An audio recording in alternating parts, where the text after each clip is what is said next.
नमस्कार दोस्तों, स्वागत है आपका हमारी चैनल पर जहां हम लेकर आते हैं सबसे डरावनी और रहस्यमयी कहानियां। हाँ, आज की कहानी बहुत ही खास है क्योंकि यह एक गर्भवती महिला की डरावनी और खौफनाक सच्चाई पर आधारित है।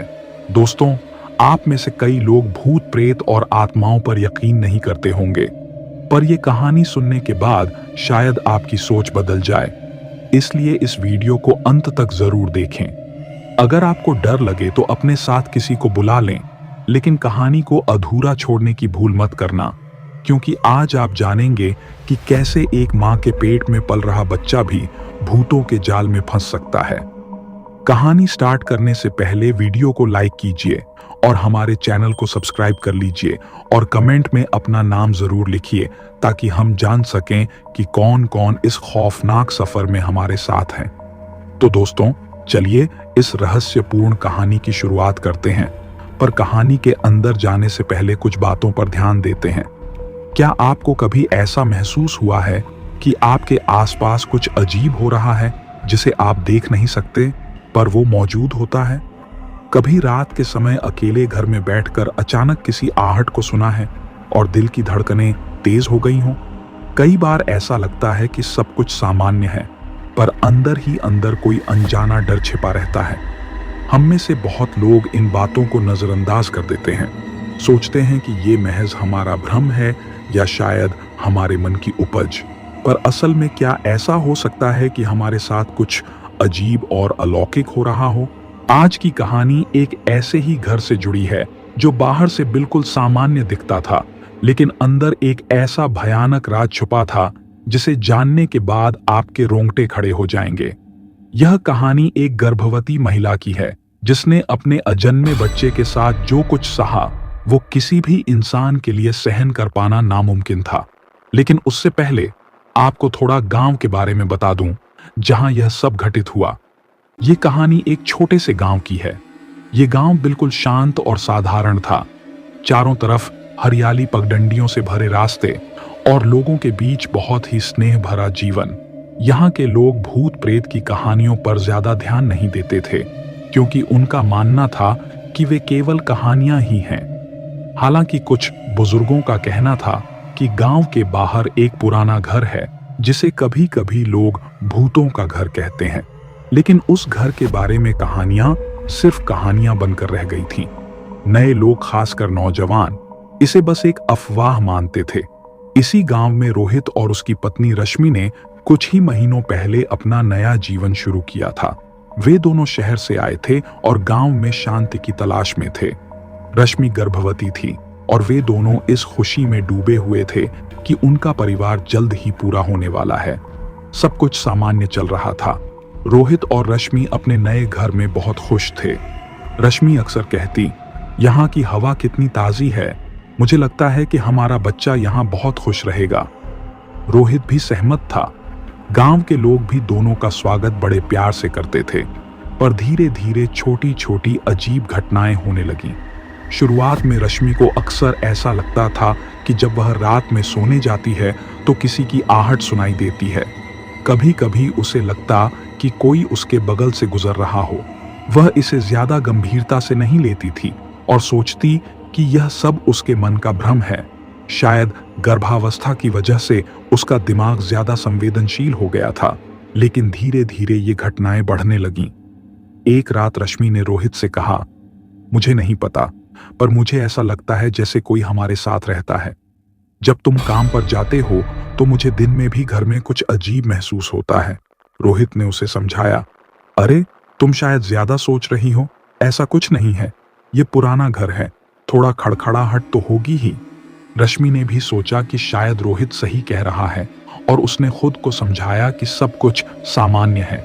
लेकिन जब घर की खिड़कियां बिना किसी हवा के भी अपने आप खुलने और बंद होने लगीं, तब उसका डर और बढ़ गया। एक दिन रश्मि ने देखा कि घर के एक कोने में कुछ हलचल हो रही थी।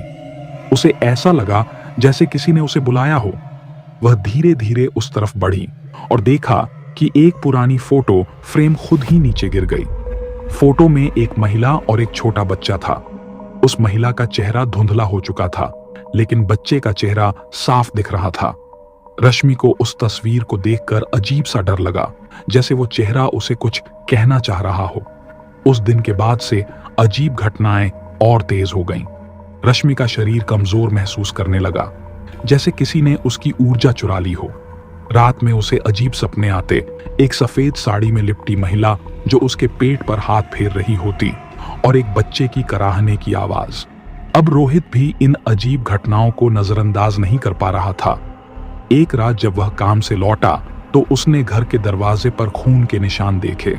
उसने रश्मि से पूछा, यह क्या है? किसका खून है? रश्मि घबराई हुई थी और कुछ नहीं बोल पाई। उसकी हालत बिगड़ती जा रही थी। उसने रोहित को बताया कि हर रात उसे महसूस होता है कि कोई उसके बच्चे को ले जाना चाहता है।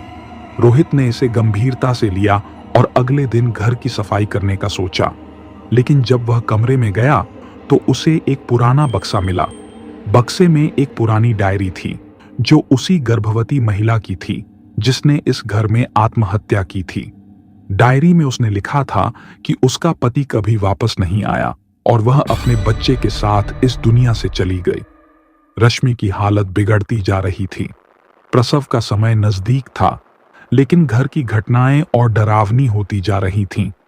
एक रात रश्मि ने अचानक चीखना शुरू कर दिया, वो मुझे लेने आ रही है, वो मेरे बच्चे को ले जाएगी। रोहित कुछ समझ पाता उससे पहले कमरे की सभी लाइटें बुझ गईं।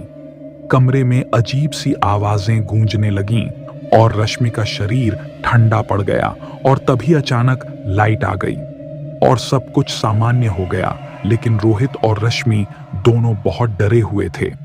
जब पहली रात रश्मि ने अपने बच्चे को खोने का डर रोहित से साझा किया, तब से ही रोहित की नींद उड़ी हुई थी।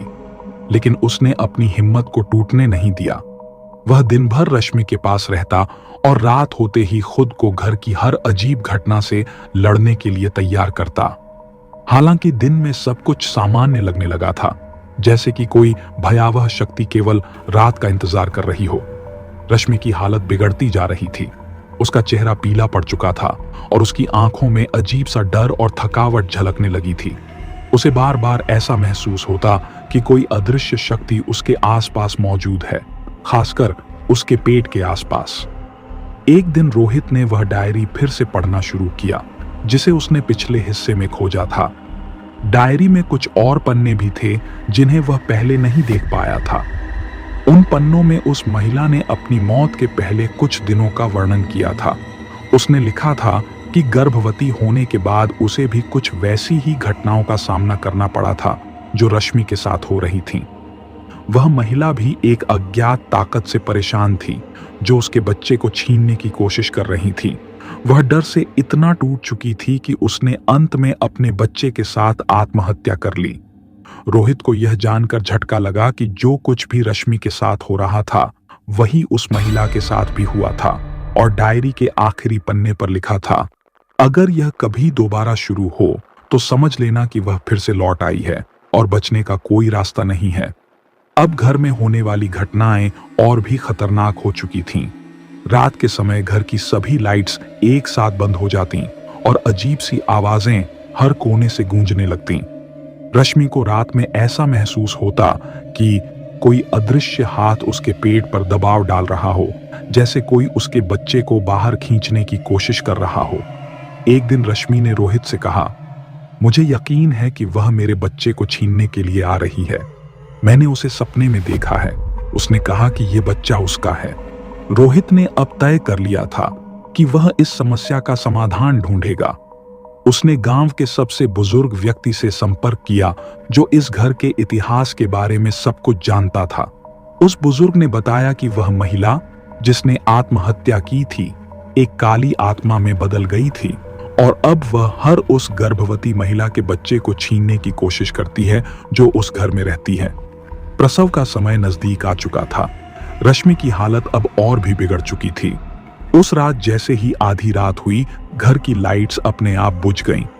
कमरे में अजीब सी ठंडक छा गई और एक बहुत ही धीमी आवाज आने लगी, जैसे कोई बच्चा रो रहा हो।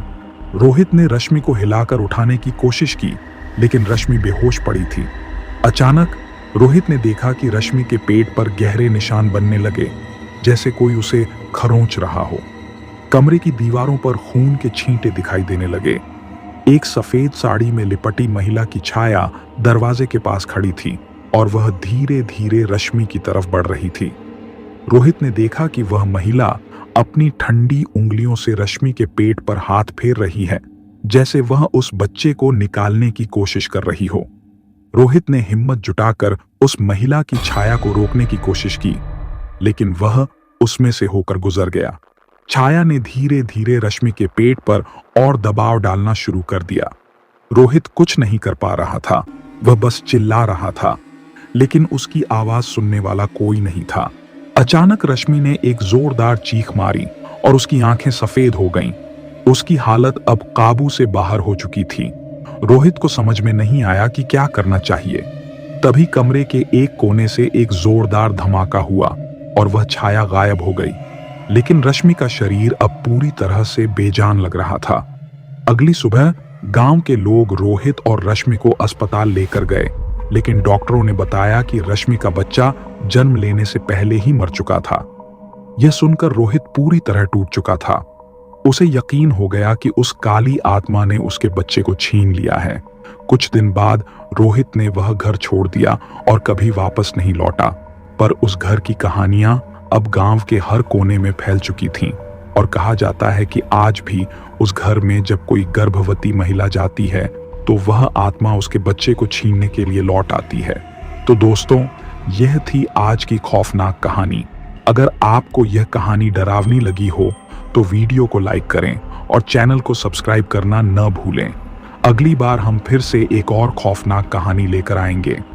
तब तक के लिए खुद का और अपने परिवार का ख्याल रखें और याद रखें, कभी कभी जो हम देख नहीं सकते वह भी हमारे आसपास हो सकता है।